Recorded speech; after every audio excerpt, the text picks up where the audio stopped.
Malakasin sana akong pailuan.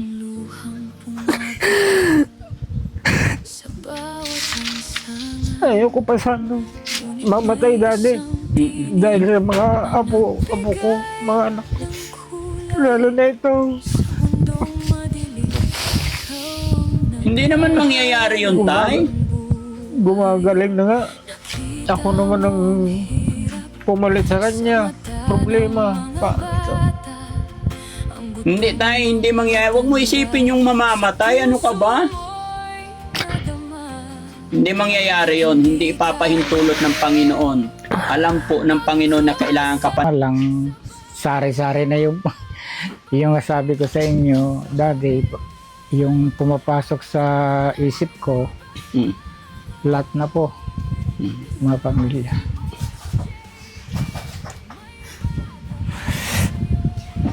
Kaya gano'n. Naiisip mo yung mga anak mo. Mga apo. Mga apo. Lalo na yung anak ni Ate Laika. Opo. Nandun na naman ngayon sa San Carlos. Opo. Actually, nag-message siya sa akin ng problema at sinabi rin niya, nakwento niya na nalulungkot ang kanyang tatay. Kaya isa rin yun na pumunta kami dito, tay, para palakasin pa yung loob mo.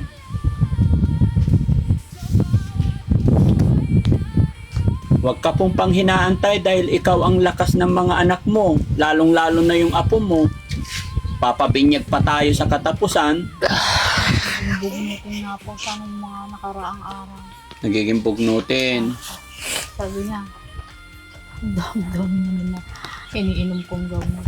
Ang daming Ko, pinaliwanag ko naman sa kanya, hindi yung marami dito ako, vitamins, maraming vitamins. Pero ano naman yan, vitamins lang naman yan sa ano, dun sa mga nararamdaman mo kako. Malaking tulong yan kako. Iilan lang naman yung gamot mo rito na ano, talagang parang malalimang gamot. Yes. At saka after 2 months, tay, mag-iiba yung gamot mo. Masinsinang gamot talaga first 2 months. After 2 months, mag-iiba yan. No? At saka, yung sakit mo po, tay, magagamot po. Hindi po yan na pinoproblema. Ano po? Huwag po kayong mag-alala. Gaya ng sinabi ko, kayo po ang kailangan ni Ate Dangdang, ni Ate Laika, ni Ate Linlin. Mga apo nyo po. Kung ipapakita mo, tay, na nalulungkot ka, I'm sure, apektado rin yung mga anak nyo po.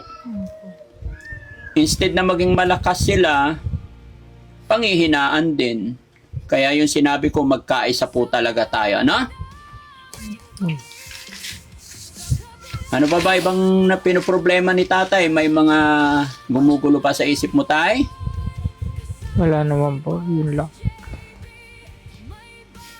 Tsaka pinapanalangin ko sa Diyos sana.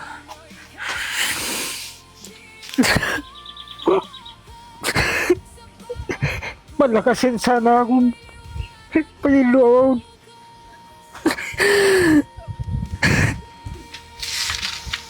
Ayoko pa sana mamatay dati. Dahil sa mga apo ko, mga anak ko. Lalo na ito. Hindi naman mangyayari yun, tay. Gumagaling na nga. Ako naman ang pumalit sa kanya. Problema. Paano ito? Hindi, tay. Hindi mangyayari. Huwag mo isipin yung mamamatay. Ano ka ba? Hindi mangyayari yon. Hindi ipapahintulot ng Panginoon. Alam po ng Panginoon na kailangan ka pa ng mga anak mo. No? Laban lang po tayo.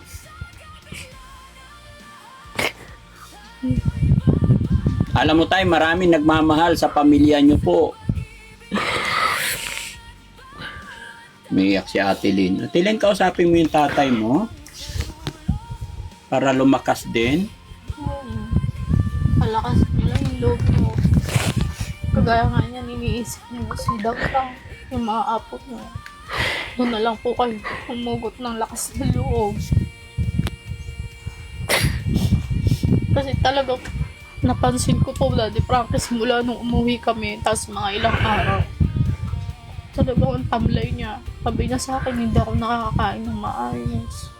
Kaya nung nitong pumunta po ako sa bayan, bumili po ako ng sabi ko, dapat pala prutas ang ipakain sa kanya. Para lumakas-lakas. Kasi nga po, hindi yung mga matitigas na hindi na po nangangalngal. Kagaya ngayon, sitaw po yung ulam na. Niluwa niya, puro sitaw.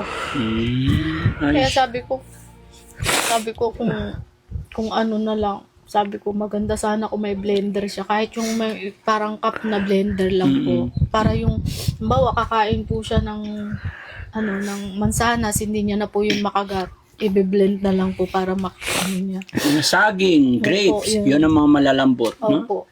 Kahapon binilhan ko po siya ng saging. Sabi ko kasi minsan pagka gusto mong kumain, halimbawa, konti lang po siya kumain eh. Halimbawa, nagutom ka pa, ay kung ganyan sa kanya, ito kainin mo. Yung may maluloob lang siya sa kahit paunti-unti ka po para hindi siya manghina. Kasi yun nga, paunti-unti lang ang kain niya. Tapos sabi ko nga kahit paunti-unti, kung halimbawa gutom siya, at least may ipapasok siya sa sa sikmura niya. Laban lang tayo, tay. Na? Yeah. Huwag po kayong mawala ng pag-asa. Tsaka ganito po, mayroon na ituturo sa inyo. Kasi yung lolo nung lola ng lola ko, siyempre, mga taong makaluma yon, wala pang blender noon. Wala ring ngipin yon, no? Ang ginagawa nila, pag may apple, kinukurkur ng kutsara. Ko nga rin po yun. Tsaka yung po, di ba yung may kuskusan ng cheese? Ko po. Yun, ganun na naisip lang. ko rin po yun. Ni kahit kutsara na lang ganyan-ganyan para makuha yung Kahit mais nga, kinukutsara nung lolo nung lola ng lola ko eh. Kasi wala pa talaga mabiling blender noon, mga makaluma. Tapos yung bato na may butas kayo, binabayo lang. So yung mga matatanda, nakakakain pa rin ng mga gusto nilang makain. Ano po? So ganun ang diskarte. No? Huwag tayo mawala ng pag-asa. Ito, may dala kaming grocery. Ito yung paborito ni Ate Dangdang. Yehey! Tapos may tinapay ba? Saan yung tinapay? Kinain ni Kuya Jesse. Ayun. Ay, nadurog na dinaganan ng... dinaganan ng toyo. Ayan, sige, wag na ilabas. No? Okay? Yan. Tsaka may Bear Brand si tatay. Ha? Inom ka maraming gatas, tay, ha? Huwag kakalimutan. May itlog. Okay? Kape. Sugar.